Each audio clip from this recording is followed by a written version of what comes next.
हर बार budget से पहले आर्थिक सर्वेक्षण पेश होता है, लेकिन चूंकि ये अंतरिम बजट है, लिहाजा इस बार सरकार ने आर्थिक सर्वेक्षण की बजाय आर्थिक स्थिति पर एक रिपोर्ट पेश की है। इसमें पिछले 10 सालों में भारत की आर्थिक यात्रा का लेखा जोखा है। आने वाले सालों में अर्थव्यवस्था की दशा और दिशा का अनुमान है। आने वाले 3 साल में भारत $5 ट्रिलियन की इकोनॉमी हो जाएगी और 2030 तक देश $7 ट्रिलियन की इकोनॉमी बन जाएगा। वित्त वर्ष 2024 में 7% या इससे ऊपर विकास दर का अनुमान है। वर्ल्ड इकोनॉमी 2% की ग्रोथ के लिए संघर्ष कर रही है, तो ऐसे में भारत का 7% से ज्यादा की रफ्तार से बढ़ना काफी अहम है। कोविड के वक्त वैश्विक अर्थव्यवस्था से दोगुनी रफ्तार थी। भारत वैश्विक भू राजनीतिक तनाव का सामना करने को आश्वस्त है। भारत दुनिया की सबसे तेजी से आगे बढ़ने वाली अर्थव्यवस्था बना हुआ है। अब सभी की निगाहें अंतरिम बजट पर है, जिसे वित्त मंत्री 1 फरवरी को पेश करेंगे। छोटे बड़े उद्योगों ने वित्त मंत्री के सामने अपने सुझावों की लंबी चौड़ी लिस्ट सौंपी है। देखिए हिमांशु शेखर की ये रिपोर्ट। ठीक है। बुलंदशहर रोड इंडस्ट्रियल एरिया में Orion Pro Toshi automatic company की मैन्युफैक्चरिंग यूनिट में मेट्रो स्टेशन पर लगने वाले hitech automated fare collection gates बन रहे हैं। फैक्ट्री मालिक संजीव सचदेव कहते हैं, आर्थिक माहौल बेहतर है, लेकिन वित्त मंत्री को अपने अंतरिम बजट में ईज ऑफ डूइंग बिजनेस पर फोकस करना चाहिए। जैसे जो छोटे इंडस्ट्रियलिस्ट हैं, उनकी क्या एक्सपेक्टेशंस हैं वित्त मंत्री के वोट ऑन अकाउंट अंतरिम बजट से? जीएसटी एक बहुत बड़ा कंसर्न है और जीएसटी का बहुत हाई स्ट्रक्चर होने से हमारे ऊपर बहुत बड़ी एक टैक्स की लायबिलिटी आती है।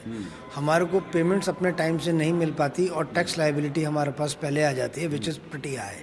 सो हम लोग जीएसटी को टाइम से पे करने में काफ़ी स्ट्रगल करते हैं और कुछ चीज़ें जीएसटी से रिलेटेड ऐसी भी हैं जिसमें हम चाहते हैं कि गवर्नमेंट ये सोचे कि किस तरह से जो फर्जी कंपनियां हैं उनको कैसे वो अबॉलिश करे। सवाल बिजनेस के विस्तार के लिए जरूरी क्रेडिट की उपलब्धता को लेकर भी है। संजीव कहते हैं, बैंकों से लेंडिंग आसान है, लेकिन क्राइटेरिया और नॉर्म सख्त हैं।